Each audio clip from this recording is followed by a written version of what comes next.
Welcome to Native Bidaské, Native News Online's weekly spotlight on the people making news and leading change in Indian country. Welcome to another episode of Native Bidaské. I'm Levi Rickert, your host. And we actually have a co-host today. I'll introduce him in a moment. But we also have a very special guest, and that is the governor of the Gila River Indian Community out in Arizona near Phoenix. And Governor Lewis is a current member of the board of directors of the Indian Gaming Association. So we're here to talk about the late Ernie Stevens and among other topics. So I'll turn it over to Chance Rush. Good. Coming to you live and direct from Dallas, Texas. Just got off the road this morning. Flew in from Milwaukee, Wisconsin. So got to celebrate Indigenous Peoples Day with the Indigenous Business Group. We had our Indigenous Biz Conference up in Milwaukee these past couple of days. So flew in this morning and, my daily schedule, land, try to rest up, get online with the one and only Levi, and then get to the golf course. So, and then we have a special guest. This is Indigenous Peoples Day week, if we can say it that way. And we like to say every day's a good day to be Indigenous. Governor, what did you do? What did you do on Indigenous Peoples Day? Well, on Indigenous Peoples Day, we were actually working. So, Governor, governor's work is never done. In fact, I was there with some of our fellow tribal leaders in Arizona. Governor Hobbs, who has been just a great governor for the 22 tribes in Arizona, hosted Governor Hobbs's Tribal Leaders Energy Summit. And so I was there with the chairman of the Hopi tribe, President Boo Nygren from Navajo Nation, and from other tribal leaders, other Native American professionals in the energy field and sector. So it was, being that it was, Indigenous Peoples Day, we were still at work, and we shared some great opportunities and ways to collaborate with the state and with other tribes as well. I talked about our continuing fight for our water, for what we call our Autumn Shudak, and what we're doing at Gila River, and this goes right to Indigenous Peoples Day. When we talk about our resiliency, when we talk about our strength, and being both respectful and also bringing all of our culture and traditions, that we stay connected, right? Mm-hmm. And we call ourselves, the Akima Autumn, the people of the river, right? And that means that goes to what Autumn means is the people, and being connected. You're connected as relatives. You're connected, as our tribal nation. You're connected, of course, to our natural resources, to our land, right? To all living beings, and that's what it means at its truest sense. What I was taught and brought up to, being connected, to all of Creator's, all of the gifts, right? That He has given us to survive, to thrive, and so what we talked about is we talked about our blue-green economy. Mm-hmm. Blue, in regards to, this goes back to my father fighting for our water rights, right? The largest water settlement in U.S. history, 2004. And what we're doing now, because of climate change, because of, as you've covered, past stories about, the tribes, the 30 tribes in the Colorado River Basin, those that have water settlements, those that have claims to water, those that are still fighting for their water rights, right? They're, such as the Navajo and Hopi, they're fighting for their water rights even now in Congress. For the community, this is 21 years since our water settlement, since my father, who walked on over 6 years ago, him and past leaders, fought and sacrificed, for our water rights. And what we're doing now is we're making sure we're at the table, our tribal leaders, making sure that, that any decisions, any policy being made, we have tribes at the table, and that those decision makers, in the Colorado River Basin, there's 30 tribal nations, 7 states, the federal government, and Mexico. So there's a truly truly international component to that as well. And tribal nations, we see ourselves as sovereign nations as well. So, the tribes working with the states and the federal government in this context of this international, this international moment where we're setting the stage for the next 20 years in regards to water policies along the Colorado River. And so that's the blue part of our vision for the future, and which is rooted in our culture and tradition. The green part is, we are looking at solar panels over canals, right? We have over 200 miles of canals in our community, and so we've started two projects for solar panels, and the past year and a half, and we're going to get this data back at the end of the year, and we're already surpassing, what we thought we could do to create green energy, solar power, as well as protecting water against evaporation by covering our canals. So we're exceeding our expectations already. We're the first tribe in the Western Hemisphere to do solar on this scale and in this way. And that's our blue-green economy that the Gila River Indian Community that we're doing. And that's what I talked about. That's what I talked about yesterday in regards to our energy, all things making our tribal nations energy self-sufficient. And we're really doing this in a big way, and we're hoping that that these best practices, that our contributions and our accomplishments could be replicated in some form or fashion, across Indian country with other tribal nations as well. Congratulations. That is fantastic. And I think we want to, both Tribal Business News and Native News Online, do a story on that. I love the innovation. And I know that you're a leader that way. And I'm sorry you had to work on Indigenous Peoples Day, but man, you were at it. And Chance and I were talking a little earlier today. We're going to try to take next year off and really enjoy the holiday. But but that's one thing about Native leaders. You have to do what you have to do, right? And, yeah. I think you work harder than ever actually on Indigenous Peoples Day. And I don't know Governor Lewis to take a day off. Regardless. I know that's that. True. But I'm also working. Yeah. Yeah.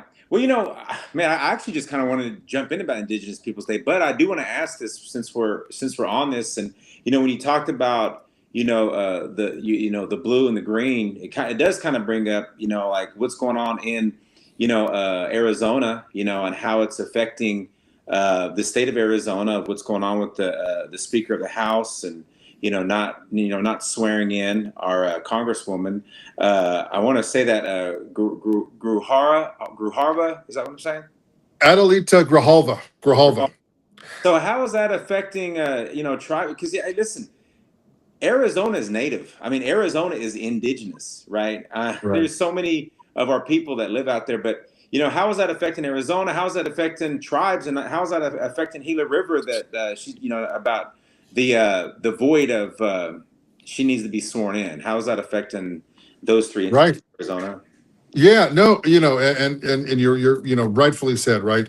Arizona, home to 22 tribal nations, right? Over a quarter, almost a third of all Indian land is on tribal reservation land, and of course, before, right? Before the colonization of Turtle Island, that was all our land, right? And so we're still here, we're still fighting, and we're more resilient than ever. And I think that's probably the strongest message, that I can impart as a tribal leader. We are still here, and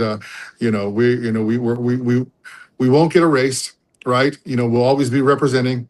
And in regards to politics, that's the same way as well. The Native vote is so strong here in Arizona as well.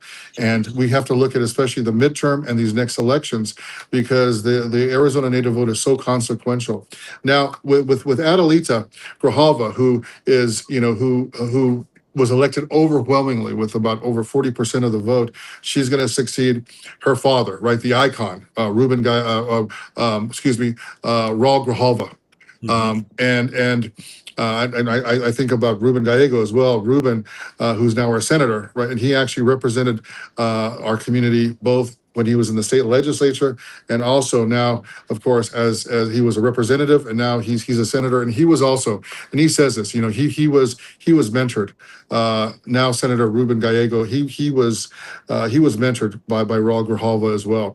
But Raul, of course, he represents down in southern Arizona. He represents our sister tribe, the Tohono Nation, and also in that area as well, the Pasquayaki tribe as well. So every day that Adelita is not sworn in, that means that all of those, not all of those constituents, and the Tohono Nation and Pasquayaki and all of those indigenous people, they are going without representation in the Yeah. House. So every day is consequential, especially with all the issues that we're dealing with, right? Potential issues on healthcare, that Yeah. cut to the quick in regards to, to tribal members, in regards to, the ongoing government shutdown, and they're at loggerheads. And the intelligence that I'm receiving as well, they're nowhere near, to coming together for a solution. So so this could continue on, the government shutdown, and of course every tribe is affected differently, but those direct service tribes, right? As you guys know, those direct service tribes that get their resources and their services directly from the federal government, from the BIA, they're getting affected, the hardest. Hmm. Yeah. Levi, I thought you had a question there. Well, I appreciate what you said, and I would love to see the government get back to work, and the Congresswoman get sworn in. Her father was a champion. I used to see him at NCAI, and he was always speaking on behalf of Native Americans. Yeah. Such a strong advocate. I just, as they say, the apple doesn't fall far from the tree. I'm thinking that she's going to do the same thing for us. So we'd love to see her to get to work. Hey, I do want to switch the subject because Governor, we had some technical problems tonight. We were remembering Ernie Stevens Jr., chairman, who passed away unexpectedly on September 26th. So if you don't mind, Chance and I'd love to talk to you about our friend Ernie Stevens. And so, Chance, why don't you start out with a question or two? Well, it's hard to it's hard to move on a little bit, Governor, just because the world stopped for us in Indian country, and you're one of the very first people that I called and just said, Yes. hey, Governor, just word of encouragement.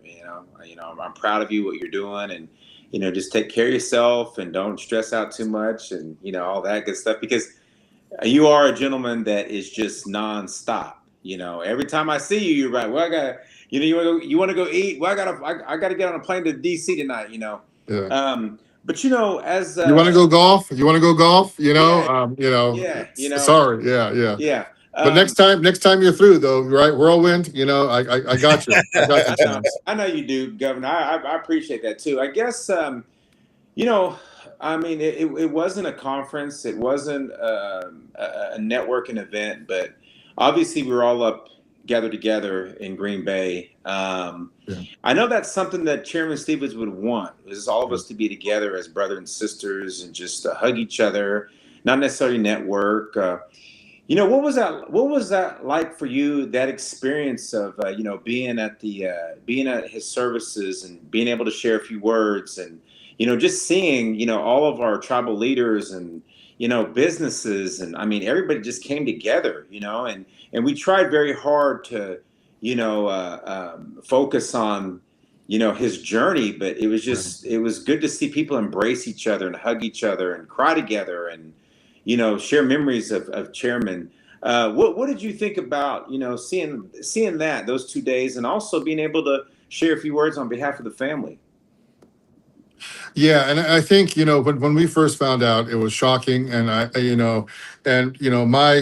thinking went directly towards his family, and towards his wife, right? The amazing Cher Stevens as well, who's the matriarch, of their family as well, and his 2 sons and 3 daughters, and of course Brandon, who's very well known across Indian country, was the former vice chair of the Oneida Nation as well, and just our hearts that went out to all of them, and what I wanted to say too is, his staff took so great of a care of him as well, and they were, and I think, that was one of the things that I wasn't able, I think that didn't, we were there for the wake, and then of course, the incredible, the powerful, those of us that were there at the Longhouse as well, for that ceremony as part of their custom and tradition, from their Oneida traditions as well,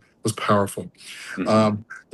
But his staff, really, our hearts go out to his staff, because, they were really, so dedicated to him, because they knew how important his work was, and to facilitate that, and to make sure, that he got to places, that he was prepared, that he was taken care of as well, in his capacity. And, so I want to say a special shout out to his staff, both at home and in DC as well, with his Indian gaming staff as well.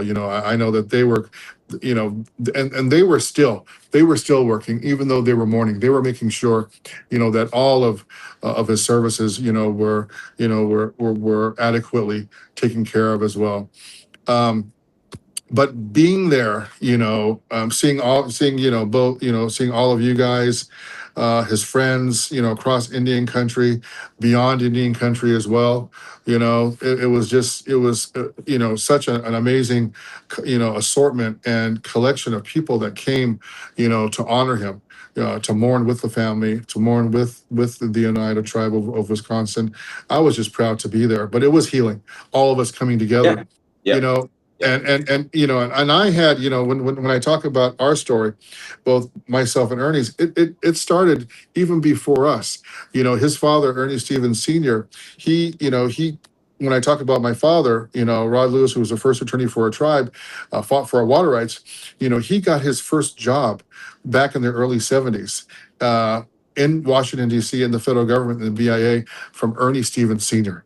Ernie Wow. Stevens, this is before, Wow. right, internships or externships, right? Or, and I know that from my dad told me, Ernie Stevens Sr., he moved heaven and earth. He identified my father as one of those future leaders, and he wanted him, to get the experience working in DC. And so my father was forever, grateful for that step in the door, for that, his first job. I was just maybe a couple years old, at the time, and he was just a young, educated professional in the early 70s, and so that's really where our story began, with my father, with our fathers. And then you see both, Ernie Jr. And myself working together, and both him, and him taking me under his wing when I was working for the Gaming Commission. Before I was an elected leader back in the early 90s, I was worked in our gaming, as a gaming commissioner, and he was just, he had held a leadership position in NCAI, and then he was transitioning over to then the National Indian Gaming Association, and he took me under his wing. Both him and the late Rick Hill took me under their wing. This young guy, right, from Gila River. And I'll never forget that. I'll never forget that friendship, and to create their along with their family and friends, those two giants, there, and Tim Wapato, the late Tim Wapato as well. Those giants are up together, with Creator now, and it's at peace. Done everything that they've accomplished for Indian country, and I think if anything that that kind of eases the burden on my heart, losing Ernie, but being reunited with his compadres, with his bros, with his fellow warriors up there, because he was, and I think that was also just another takeaway. He was a warrior, right? He was a warrior, for Indian country. Mhm. Never back down, right? And then that's he told me he was right. He's famous. He's famous for the fist up, right? He's famous for the red power fist Right. up. But he told me. He said people think that I took that from being a past boxer, but he goes, this is a symbol of unity. This is a symbol of power, right? Wow. And so he always said, that's why I always hold that up when we take pictures. I always hold that up, and I want to be remembered for that as well. That we stand together, always strong, always unified, right? Yeah. And he learned that, of course, from he had two parents. He had, of course, Ernie Stevens Jr., who was just an amazing, accomplished professional. Worked in the federal government. One of the first Native American professionals that worked within the Bureau of Indian Affairs. And then he had his mother, Mhm. right? And she was, just an outspoken, just, Native Red Power American Indian Movement activist, right? That, who my mother remembers. My mother, when my father went to law school at UCLA, my mom, this was, she had never been outside of Gila River, and then going to Los Angeles in the early '70s, and she was just so in awe of Ernie's mother.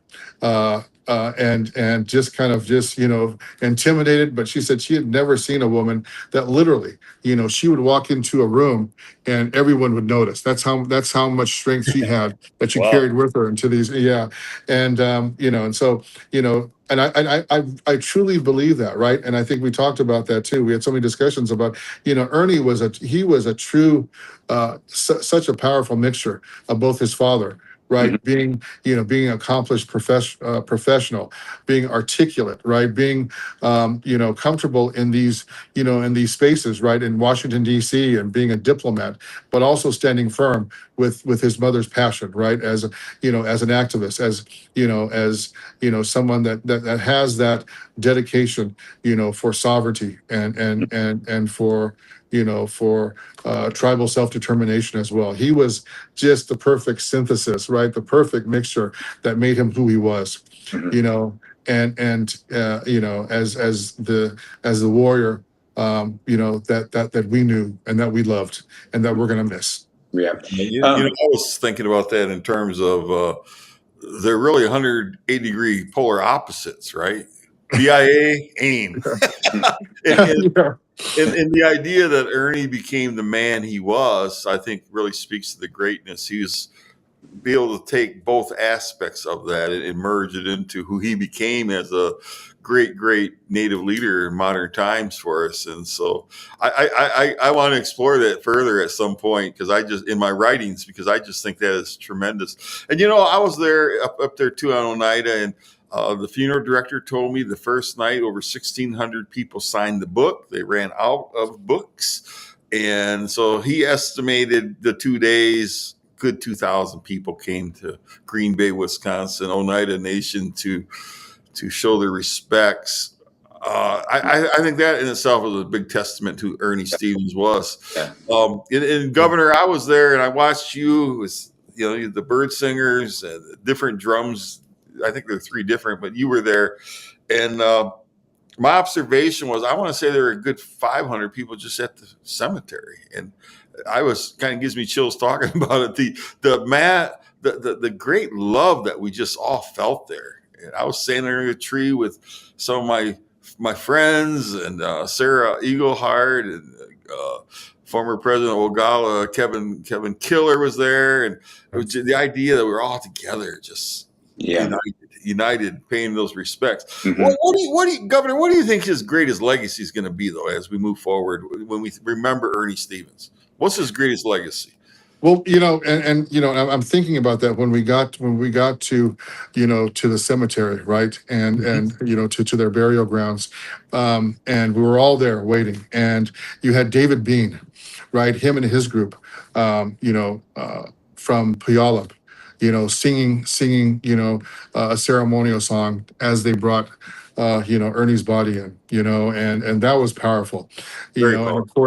of course, David Bean, right? He is now, as for Indian Gaming Association, right? He was, the second in command, the vice chair, and and I just want to say that, I know that he is the de facto leader for now in this transition period, and I think he's an amazing leader, past tribal leader himself, and I know that they had sort of a kind of a remembrance memorial event at G2E. I wasn't able to attend, but last week, and there's already issues, right? There's already issues that are knocking on the door of Indian gaming, right? Having to do with iGaming, having to do with predictive markets as well, and the predictive markets gaming, and I think, under, there are so many um, um, leadership takeaways, and part of his, his overall, I think, greatness that he's leaving with us. I think one of the things is always being dedicated, and looking out for Native children. Mhm.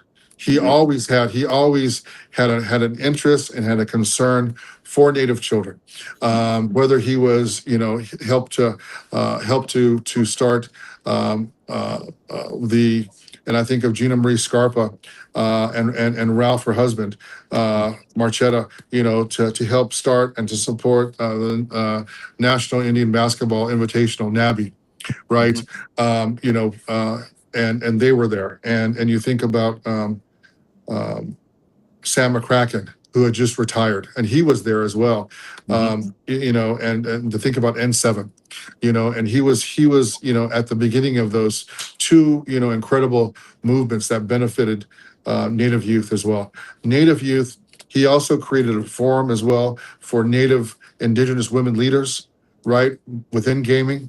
And so and this is before, the where we're at here in 2025. He was a true visionary. That he I think overall, he was an amazing. He was large in stature, but even larger in heart. Right, his Right. shoulders. You would know the burdens that he carried. He never complained once. Right, he never complained. He never criticized. He just wanted to do the work. He Right. wanted to have his boots on the ground at the forefront. Fighting, pushing, advocating for passionately for Native tribes and for tribal sovereignty, and he wanted to uplift Indian country. Those that maybe sometimes get marginalized within our own societies, right, or forgotten sometimes. Having to do, again, with our Native youth, with our Native Indigenous women. Right. He saw that, and he made space. He made space for them as well. I Mhm. mean, as a young tribal leader, I learned so much from him. I learned so much for respect for our elders. Respect. For those leadership examples. Mhm. As we know, and as as us as Indian country, as tribal people, it's one thing to talk beautifully, to talk articulately, but Mhm. it's another thing to act. Mhm. It's another thing to make, to actually to follow up those words with action, to actually make those commitments, on the ground, as a tribal leader, or just as a concerned relative as well. And he did that. He backed up his words with actions every time. Yeah. One thing, I was thinking about when you were talking about, how we move forward from here. I mean, obviously, it's hard to, but it's necessary. We have to, and it's something that Chairman Stevens Jr. wants us to do. He left a lot of us. He left a lot of work for us. Your father, his father, passing things down. I mean, I had a chance to be backstage in Milwaukee yesterday. Great message by acting chairman, Indian Gaming Association acting chairman being in Ernie's backyard, and had some great things to say about Chairman as well as the Stevens family. And there was a moment where me and Ricky and him were backstage, and before we introduced him, I said, Dave, I said, you're our chairman, Yeah. and embrace that, and I know that you don't want to be chairman under these circumstances, but embrace it, because we've got to move. We got a mountain to move, right? And so, what are some encouragements that you would give? I know that you and Dave are close, but what's some encouragements you would give to other tribal leaders to, yes, our world stopped, but we have a lot of work to do, especially with the shutdown, especially with just funds being just purposely cut, for Indian Indian development, whatever it may be. So what was some encouragements you would give to, tribal leaders that, may be stuck on stop right now? Yeah, you know what? I think we were, I think all of us in some way, some form or fashion, we were searching, right, for the meaning in all of this, right, for why he left us so abruptly, Ernie. And I think this goes back also. I think really, as part of his legacy, was that he left behind all of who he mentored, right? And, all of us, he left behind, leaders and warriors in waiting, or just warriors, men and women who are there ready, as, those of us who played sports, right? It's, next man up, next woman up, next relative up, Yeah. right? So you have David Bean, who's already there, right? You have, I think of just a number of tribal leaders that I saw, that were there, or that could make it across Indian country, who are ready to take up that mantle, who are ready to take up that fight. And that's because of Ernie. That's because of his friendship, his mentorship, his example. And I think that's a true mark of a true leader, right? Is that, they've developed, they've supported, leaderships for the next generation, and he has. I feel that Indian country, because of him, because of Ernie, because of all the sacrifices, because of his nonstop advocacy as a warrior for tribal sovereignty, that we are well placed moving forward. In fact, I think he would say, back back back to the forefront, right? Back, back to the battlefield, where even now, as we just talked about earlier, all the things that are potentially would affect tribal sovereignty, would affect tribal gaming. He would say, he would say, remember me. Yeah. And being warriors for our Indian tribal nations, for our people, for our relatives, for defending tribal sovereignty. That's how best you can honor my memory and remember me. Mm-hmm. Well, we actually are out of time, and we need to bring you back, Governor, and talk to you some more. I love talking to you. So, Chance, you have last word to say to the governor? Chance, that was a quick 20 minutes. It goes like that. That's why I said, you never give a tribal leader, just a microphone or open, we'll chew that up in no time. And it was funny because, I remember we're going to be having our Phoenix Indian Center Silver and Turquoise Ball, which is, Phoenix Indian Center, the oldest Indian Center in the United States. And so this Friday we're having the biggest fundraiser. It's like the biggest Native event in Arizona and in Phoenix. And a few years ago, both myself and the late Ernie Stevens Jr. Now we were co-chairs, and they had a whole, they had a whole, script for us. And of course, once I saw Chairman go off the script, he pretty much just took the script and he tossed it.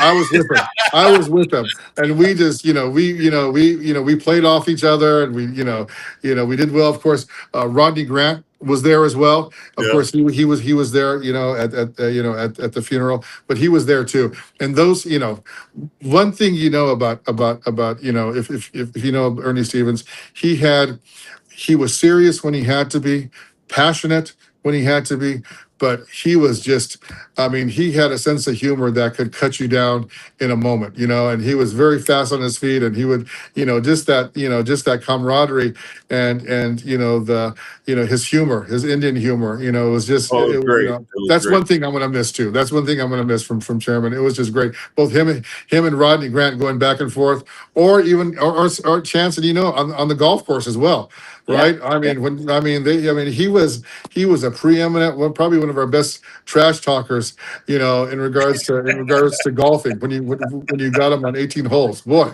man, Yeah. you I've have to heard bring your him. A game. Yeah. I heard him, and he'll give it the chance on stage at the convention.